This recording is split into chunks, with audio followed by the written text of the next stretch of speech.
My name's Jess Ratty and I'm the co-founder of the Cornwall Camper Company. We're a Volkswagen camper van hire company down in the southwest, and people come along, they hire for holidays, weddings, corporate events, you name it, and they have a beautiful Volkswagen camper to go and travel in.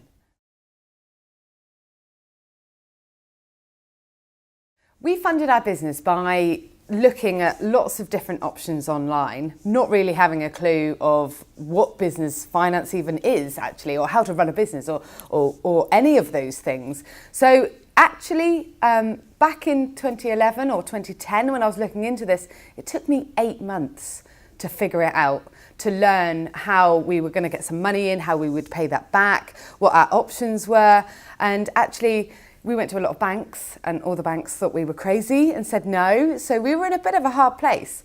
In the end, we found the startup loans company.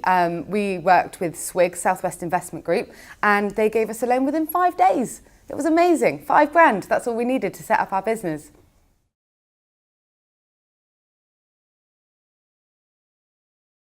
So when we got our original £5,000 from the Startup Loans Company, we actually realised that we needed about £10,000 to really give our business the push it needed, the finance it needed to grow.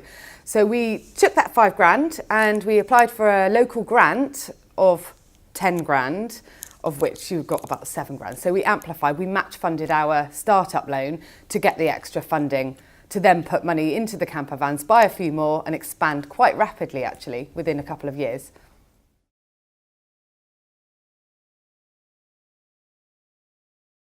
The banks said no repeatedly to us. We had so many meetings and it was quite harrowing actually, because somebody at the time even suggested that as a person I should go bankrupt because I didn't really have great credit. I was really young, I'd spent a bit too much money on a credit card, as you do, it's quite common. And this guy sat across the table from me and said, Jess, I'm really sorry, but my only advice for you is that you go bankrupt. And maybe you can start again with a clean slate and start applying for business funding from the banks. And I was like, no, that's not going to happen. I'm going to do this. Everybody thinks it's a great idea. Some people think we're crazy, but that's cool. Some of the best ideas are crazy. No, there was never any option. I had an idea and I was going to do it. Failure, not an option. Not in my book.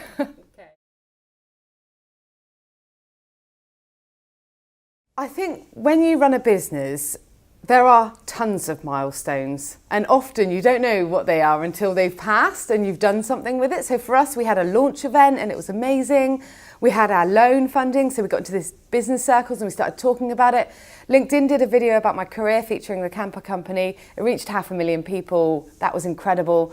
A wonderful girl called Bex Byrne-Callender, who worked at the Telegraph, she did a story on our piece.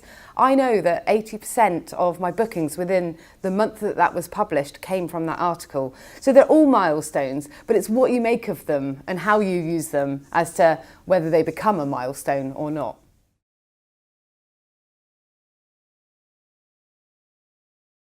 I've always known that things are going to be okay. There's a weird kind of confidence I got as I became a business owner. But yeah, they were never not going to be okay because I knew that I was going to put in the time, the passion and the energy to make it okay, whatever the odds.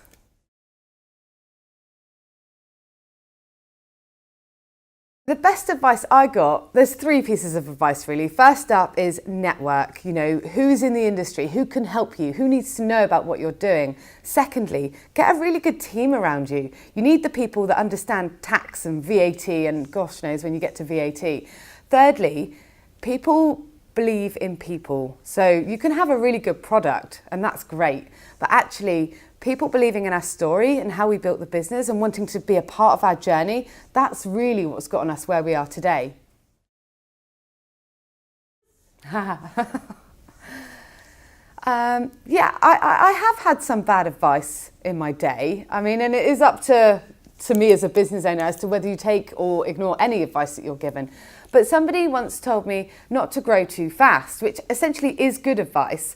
But at the time, with the market opportunity that we had, we needed to get vans onto our fleet and we needed to do that quickly. So we went from 1 van to 5 within a period of a couple of years without really knowing whether we'd book them all out. But essentially for us, it meant that we had equity in our business. The vans are worth a lot of money once they're renovated. So we kind of grew fast against that advice. But it's leveled out, you know, it's nice, it's on an even keel now. My advice for startups, above everything else, is to believe in yourself and believe in your idea. Because if you don't, nobody else will. Fact. So my advice for scale-ups is really listen to the people around you. There are people dedicated to expanding businesses, and it's a completely different arena.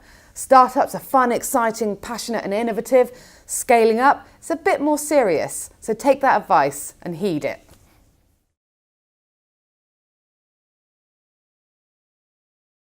I'm not sure. Yes and no, basically. If you know what you're doing and you know that there's people out there to help, it's quite easy because you can get ready and you can apply and you can get that funding.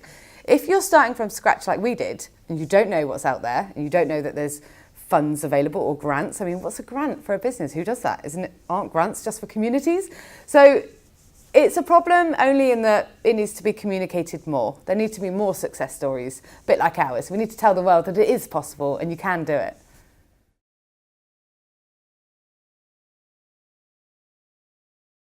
I absolutely think it's gotten easier to set up a business because it's very cool, it's very trendy to be an entrepreneur and what's that stat? 95% of the UK's economy is run by small businesses themselves. I think it is easy if you've got a great idea, you've got a great audience and you know what you're going to do and you go for it. I also think crowdfunding's really helped with that because people can just, if it's going to happen, they'll go out and they'll make it happen.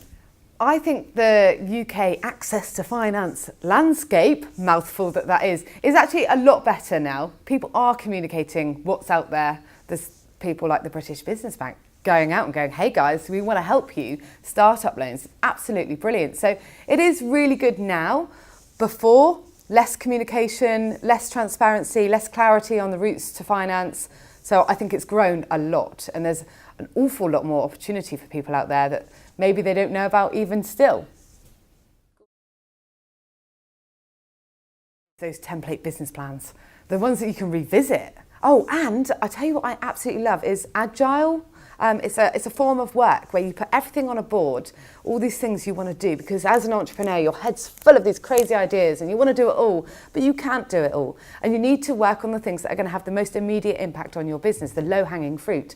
So you write it all down and you go, right, I'm going to do this week. And then if you find that that doesn't happen or you don't do it, there's a reason for that. So maybe put it back in the box and move the other one across that you are going to do that is going to have an impact. And it really streamlines your thinking. It makes it very bite-sized chunks as to what you're going to do next and what that's going to do for your business.